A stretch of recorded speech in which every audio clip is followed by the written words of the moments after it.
On the night after my father's funeral, my husband, grinning, gleefully asked me the question, "Kay, how much is your stepfather's inheritance worth? The funeral just ended, you know, but we need to be clear about these things, right? Otherwise, it could lead to disputes later." "How much was it?" Mike kept pressing on, asking again and again. "Just so you know, it's not only me. My mother, me, and Alex are the inheritors." "Yeah, but I mean your share, Samantha." I wondered why he had to put it in such an unpleasant way. Thinking that he would find out soon anyway, I replied, "Dad put $300 million in a bank account for personal use." $300 million, huh? My husband cheerfully exclaimed, and I felt utterly disgusted. The following afternoon after the funeral, I received a call from Mike on my smartphone. He sounded quite troubled. "Why? How do I withdraw that money? Why do you ask?" I asked Mike coldly. "Sorry, but I was wondering if you could tell me." It seemed that Mike truly didn't know that spouses of inheritors don't have rights to the inheritance, which deeply disappointed me. My name is Samantha, a 55-year-old housewife. I have 2 children with my husband, Mike, who is the same age as me, a son named Alex, and a daughter named Ruby. I was born and raised in a typical salaryman's family. Went on to college in the usual manner, found a regular job, and then got married in the most ordinary way, being blessed with 2 children. My husband, Mike, and I met at work. I always thought I led a perfectly ordinary life. About 5 years ago, an illness was discovered in my father. He was 78 at the time. Though he was elderly, he had lived without any health issues or visits to the doctor up until that point. However, the disease that was suddenly discovered was severe. According to the doctor, surgery was not an option. However, due to his age, the progression of the disease might be slow. There was also a chance he might live out his natural lifespan if things go well. I've heard all about the illness. It doesn't seem like it's all that big of a deal when you really listen. I've been well up to this age, and from here on out, I'll just take it easy and wait for the time. My father said this in such a light-hearted manner that it left us, the family, utterly stunned. When I went home and reported to Mike, and he said, "How old is your father again?" 78. 78, huh? They say we're living in an age where people live up to 100. So it's not like he's particularly young. I mean, who knows when something might happen to my parents as well. I guess it can't be helped. His comments sounded rather indifferent. I thought his response was cold. But I wondered if I'd react the same way if something were to happen to my in-laws. So I refrained from saying anything. Then, 2 weeks later, my father told us he had something to discuss and wanted us all to gather. I'm good. It's about your parents, right? Though, well, he did say he wants you to come too. It's probably something he wants to talk about, or perhaps a request regarding your mother in case something happens. Though that might be the case. I'm not good with such somber matters. I'll stay at home that day. With that being said, I couldn't press any further. So I decided to visit my family home alone. Upon my arrival, my younger brother Alex and his wife, Amy, were already there. "Here's Mike. He said he wasn't feeling well, so he won't be attending today." I see. Without saying any more. Well, being in sales for a food company is a busy job. "It's okay to let him rest on his day off," he kindly said. I felt incredibly guilty towards my father. In reality, there was no particular reason. It was just a hassle to come. And then, the story my father began with was something astonishing. "What? How much? Can you say the amount again?" 1.1 billion. Hearing the amount again, all of us were just speechless with our eyes wide open. According to my father, 2 years ago, his uncle passed away. At that time, he inherited a little bit of legacy, and he used that money for something. And it was the cryptocurrency that was getting popular back then. Thinking it was just extra money I had, I invested all of it, and then. So it grew to that amount. More than the amount. The surprising thing was that my elderly father would even think of trying something like cryptocurrency. It was beyond my imagination. So, what did you do with it? Yeah, since the amount got so high, I decided to stop there. I pulled out all the money and converted it to cash. I was also surprised by that decision. I thought people who get into these kinds of investments, when they lose, they try to recover their losses, even going into debt. And those who profit, I thought they'd want to profit even more and continue. I guess I pulled out at a good time. After that, there were some problems that arose, but I managed to pull them out just before that happened. What an amazing luck! I'm astounded. I inadvertently blurted out my true feelings. My father laughed sheepishly. So, what exactly did you want to discuss today? Well, it's about dividing that inheritance. Please don't talk about such bad omens. We're living in an era where people live up to 100 years. It's too early for that kind of talk. When I said that, my father laughed. Well, I thought so too. But discussions like this should be done while we are still in good health. That might be true, but still. So, that's why I wanted to talk about this and call both of you and your partners here. I was surprised again at my father using the term partners.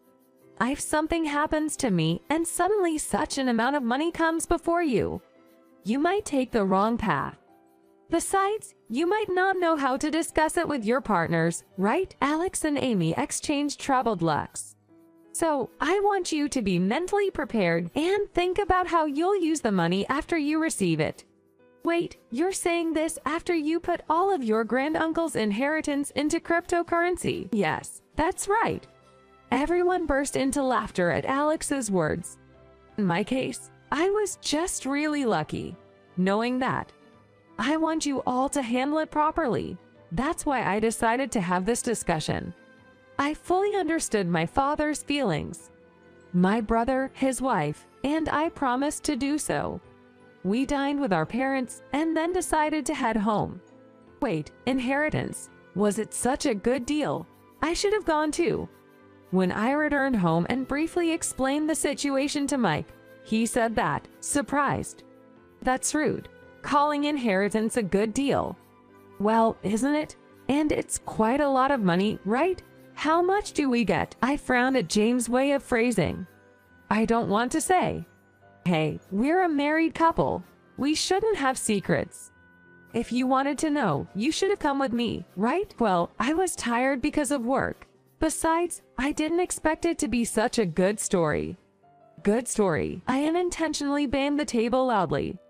Are you saying it's a good story that my father has an incurable disease and that's why we're discussing inheritance? No, I'm sorry. Mike immediately apologized, perhaps realizing I was genuinely angry. But your father is still lively, right? You also said he wanted to talk about it while he was still healthy. That's true, but the doctor did say that if things go well, he could live a full lifespan.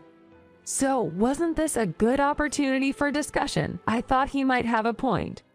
But my distrust towards Mike didn't go away. Right. I think I'll try to understand your father's feelings and visit him again. However, watching Mike eagerly say that, my feeling of distrust began turning into discomfort. From then on, Mike started visiting my parents' home frequently. On weekends, whenever the kids and I mentioned going to my parents', Mike, who used to claim he'd be sleeping at home, now eagerly wanted to accompany us. Until one day, Ruby got angry and exclaimed, "I don't want Dad to come anymore." That day, Ruby was planning to visit Grandpa, and Mike had expressed his wish to join. Or did Dad do something, according to Ruby, in the course of their conversation?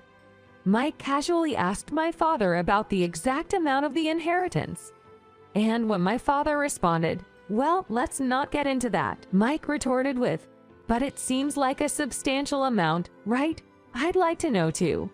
Well, you'll find out when the time comes, so look forward to it.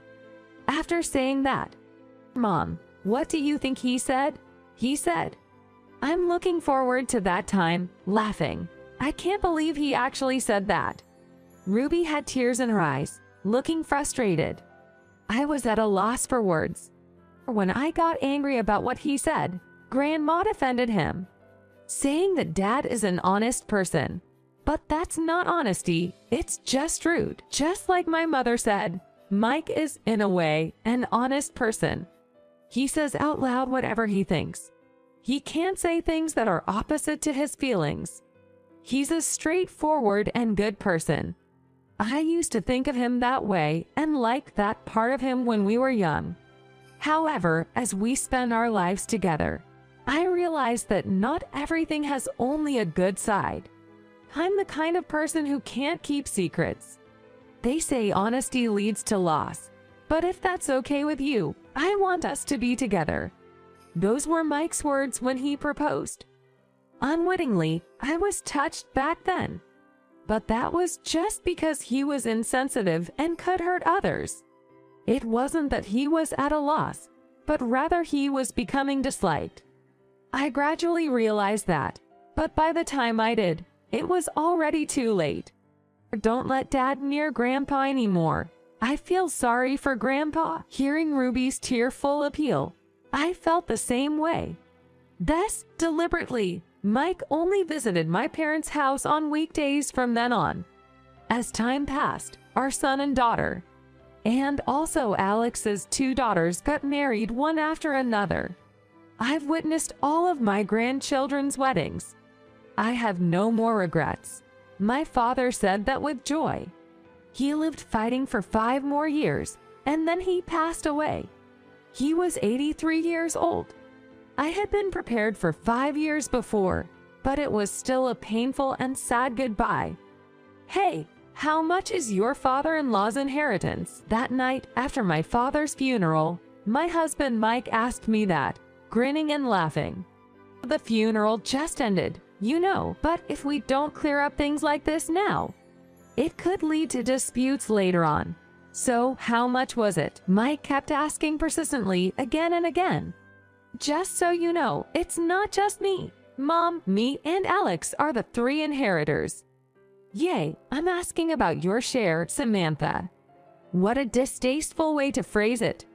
That's what I thought, but figured he'd find out soon anyway.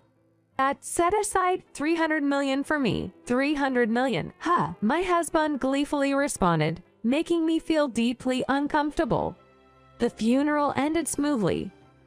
Today, my wife Amy and I will stay at my parents' house. You've been at the hospital for a while and must be exhausted, right? Alex and his wife decided to stay with our mother, so I returned to my own house. You must be tired too. Take a bath first and rest up today. Mike was considerate.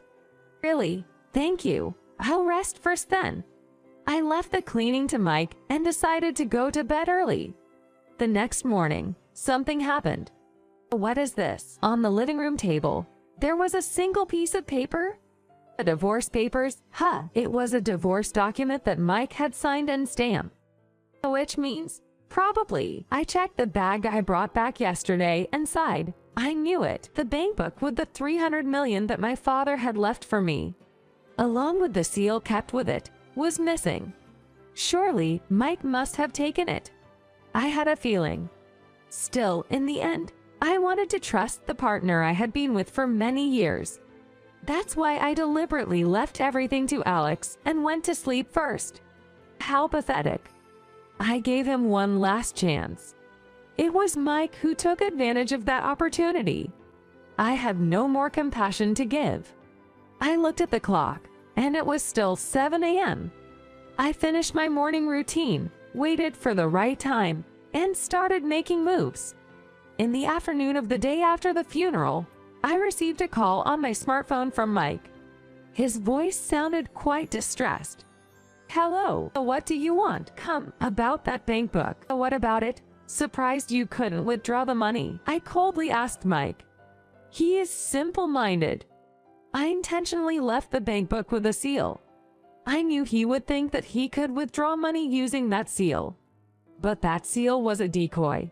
I purposely left a non-bank book seal with it. Furthermore, I wrote a 4-digit number inside the bank book. He probably thought it was the PIN. However, entering that number won't authenticate anything. Why? Because that number is my birthday. I don't know if he didn't remember my birthday, or if he thought my father set my birthday as the PIN. Either way, it doesn't matter. Mike, as I had predicted, believed it to be the PIN. With the seal and the PIN in hand, he must have gleefully headed to the bank. The thought is almost pitiful, making me want to laugh. Come, how do I withdraw the money? Why should I tell you that? Well, because I thought I'd take that money. Excuse me, I was astonished. He even admitted such a thing so naively. The way did you think you could have it? Well, we're a couple, so it should be ours, right? That's why I thought I'd give you the house and take this for myself. Bomb. I couldn't help but burst out laughing. Unfortunately, you don't have the right to even a single cent of that money. What? The inherited money isn't considered shared property between spouses. So, it's solely mine. What the hell? I didn't hear about this. Mike was yelling from the other end of the phone. It seems like he genuinely didn't know that spouses don't have rights over inheritance. If one was thinking of inheriting an estate worth billions, no, that's not it. If he was thinking of swindling an inheritance worth billions, didn't he think he'd need some knowledge on the matter? While dreaming of such a naive adventure, I wish he'd at least studied a bit. He's so childlike in that aspect, and not in a good way. Such honesty, straightforwardness, and transparency show that he was originally a good person. Being honest, straightforward, without any deceit. He shouldn't have tried to swindle someone's inheritance. He couldn't stay true to himself until the end.